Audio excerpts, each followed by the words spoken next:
नमस्कार दोस्तों, मेरा नाम है भालचंद्र। ब्रह्मांड सिद्धास्ट्र में आप सभी का स्वागत है। आज के इस वीडियो में हम चर्चा करेंगे कुंडली का जो 12वां भाव होता है, जिसे द्वादश स्थान भी कहा जाता है या फिर व्यय स्थान भी कहा जाता है।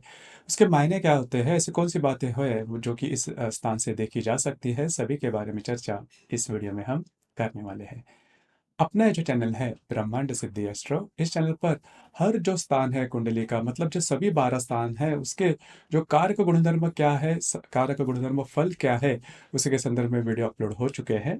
आप उसका आनंद जरूर लीजिए। तो आज के इस वीडियो में हम चर्चा करेंगे कुंडली का जो 12वां स्थान होता है उसके मायने या फिर उसके कारक गुणधर्म कौन से होते हैं। सबसे पहले ये जान लीजिए कि जो 12वां स्थान है वो कुंडली का अशुभ स्थान कहा जाता है। जैसे कि हमें जो छठवां भाव है जिसे रोग स्थान भी कहा जाता है या फिर अष्टम स्थान जिसे मृत्यु स्थान भी कहा जाता है, उसी तरह से ये 12वां स्थान है जिसे व्यय स्थान भी कहा जाता है, ये अशुभ स्थान है। सभी प्रकार के जो व्यय है वो इस स्थान से देखे जाते हैं। जो व्यय आपके संपत्ति के बारे में है, आपके पैसे के मामले में है, आपके समाज में जो इमेज है उसके बारे में है, या फिर आपका घर का सुख है उसके संदर्भ में, आपका संतान सुख है उसके संदर्भ में, आपका विवाह सुख है, मतलब हर प्रकार के सुख की जो हानि है वो हानि इस स्थान से देखी जाती है। मतलब किसी भी जो स्थान, जो भी महत्वपूर्ण स्थान है, जैसे कि केंद्र और कोण स्थान महत्वपूर्ण स्थान होते हैं, उसके जो कारक जो भाव है या फिर उसके जो अधिपति है, उसके जो स्वामी है, वो अगर आपके व्यय भाव में आ जाए तो उस स्थान से रिलेट करने वाले जो भी सुख है वो आपको नहीं मिलेंगे, या फिर उस स्थान की हानि हो जाती है अगर कोई भी जो भाव का जो स्वामी है अब वो अगर आपके व्यय भाव में आ जाए। तो यह जो स्थान है, इसीलिए इसे व्यय स्थान कहा जाता है। यह स्थान हानि नाश दिखाता है। और हर जो अभी मैंने कहा जिस उसी प्रकार से हर जो भाव है, किसी भी भाव का स्वामी अगर इस स्थान में आ जाए तो वो नाश करता है। या फिर यह जो भाव है, इस भाव का जो स्वामी है कोई भी हो सकता है, मतलब कोई भी राशि अगर इस स्थान में आ जाए और उसका जो भावेश है वो अगर किसी अन्य स्थान में जाए तो उस स्थान की भी हानि करता है। हालांकि ये जो 12वां स्थान है वो कहाँ पर होता है, जैसे कि यहाँ पर आप देख सकते हो कि कुंडली की जो आकृति है उसमें 12वां स्थान कहाँ पर आता है। तो इसी वजह से ये जो स्थान है वो महत्वपूर्ण होता है। मतलब अगर आप इस स्थान से और भी कई जो बातें हैं वो देखी जाती है। अगर आप किसी को विटनेस रहते हैं, जैसे कि बैंकों में होता है या फिर किसी अन्य जगह में विटनेस अगर रहते हो, तो अगर आपका 12वां स्थान अच्छा नहीं है तो फिर उससे आपको बहुत ज़्यादा तकलीफ हो सकती है। उसी प्रकार घर पर चोरी होना, या फिर देखिए घर पर चोरी होना ये बात द्वितीय स्थान पे भी देखी जाती है और षष्ठ स्थान से भी देखी जाती है। उसी प्रकार आपके व्यय भाव से भी देखी जाती है। अगर व्ययश आपका द्वितीय भाव में है, द्वितीय भाव द्वितीय आपका व्यय भाव में है, तो इस प्रकार के अगर कोई संबंध है तो उससे ये बात जानी जा सकती है। घर पर चोरी होना या फिर रॉबरी होना, उस प्रकार की जो बातें होती है, बंधन योग या फिर तुरुंग में जाना, इस प्रकार की जो बंधन योग जिसे हम कहते हैं वो भी इस स्थान से देखा जा सकता है। उसी प्रकार और एक बात है, यह इस स्थान से देखी जाती है। हालांकि सभी अशुभ जो बातें हैं वो नहीं होती।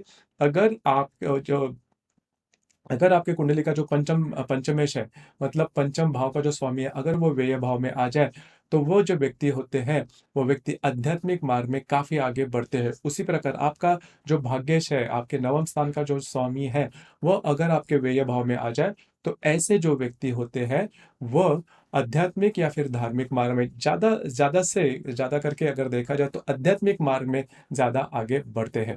क्योंकि जो नवम भाव होता है उसमें थोड़ा सा धार्मिक भाव होता है, लेकिन यह जो भाव होता है, मतलब ये जो 12वां भाव होता है, वो पूरी तरह से विरक्त का भाव होता है। मतलब पूरी संसार से वो लोग मतलब अलग हो जाते हैं। ऐसे हमने जो लोग होते हैं वो समाज में रह के ही मतलब आगे बढ़ते हैं, वो जीवन को जीवन के नई दिशा देते हैं।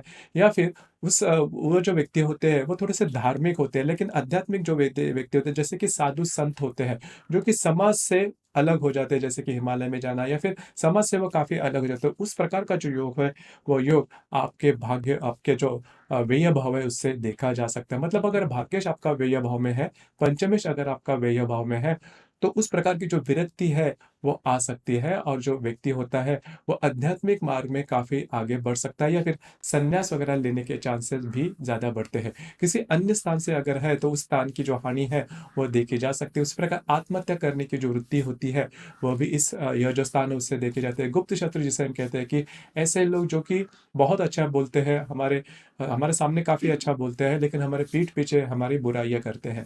तो ऐसे जो गुप्त शत्रु होते हैं, अब ये जो गुप्त शत्रु है वो आपके घर पर भी, घर से रिलेट भी करने वाले हो सकते हैं। जैसे कि आपका चतुर्थेश अगर व्यय भाव में है, षष्ठ भाव जो व्यय भाव में अगर है, मतलब जहाँ पर आप नौकरी करते हो, जहाँ पर आप काम करते हो, वहाँ पर के गुप्त शत्रु भी हो सकते हैं। तो वो जो गुप्त शत्रु होते हैं वो भी इस स्थान से देखे जाते हैं। उसी प्रकार स्त्री वर्ग से जो होने वाले स्त्री कलंक जिसे हम कहते हैं, तो वो जो भाव होता है, मतलब स्त्रियों के द्वारा अगर आपकी इमेज खराब होने वाली है तो वो जो बात है वो भी इसी भाव से देखी जा सकती है। उसी प्रकार शैया सुख या फिर नींद अच्छी आना, देखिए नींद अच्छी आना ये बात भी बहुत महत्वपूर्ण होती है, क्योंकि दिन के कई जो घंटे होते हैं या फिर समय होता है हम नींद में बताते हैं। तो नींद जो होती है, शैया सुख भी दूसरी भाव में कहा जाता है। वो जो भाव है वो भी आपको आप व्यय भाव से देखा जा सकता है। देखिए जो गहरी नींद है वो आपको चतुर्थ भाव से आप देख सकते हैं, लेकिन शैया सुख जिसे हम पति पत्नी का सुख, स्त्री पुरुष का जो सुख होता है वो आप व्यय भाव से देखे जा सकते हैं। अगर व्यय भाव में अशुभ ग्रह जैसे मंगल है, रवि है, राहु केतु या फिर शनि जैसे ग्रह हो तो शैया सुख नहीं मिलता उस व्यक्तियों को। तो ये बात जान लेना ज्यादा आवश्यक है। तो यह जो भाव है, आप अभी तक आपने देखा होगा कि इस भाव में बहुत ज्यादा अशुभ गुणधर्म है, तो ये इसी की वजह से ये जो भाव होता है इसे अशुभ फलदायी कहा जाता है, जिससे द्वादश भाव या फिर इसका जो एक शब्द है व्यय भाव, वो काफी ज्यादा जो बातें हैं वो व्यक्त करता है। किसी भी चीज के बारे में, किसी भी सुख का जो व्यय, हानि, नाश है वो इस भाव से देखा जाता है, और यह भाव कुंडली का सबसे आखिर का भाव भी हो जाता है।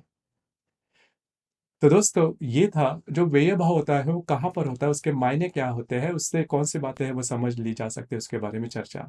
आपके वीडियो कैसा लगा, आपने किस तरह से अनुभव किया, नीचे कमेंट बॉक्स में जरूर कमेंट करना। और अपना जो चैनल है ब्रह्मांड सिद्धि एस्ट्रो, इसे भी लाइक शेयर और सब्सक्राइब जरूर करना। धन्यवाद।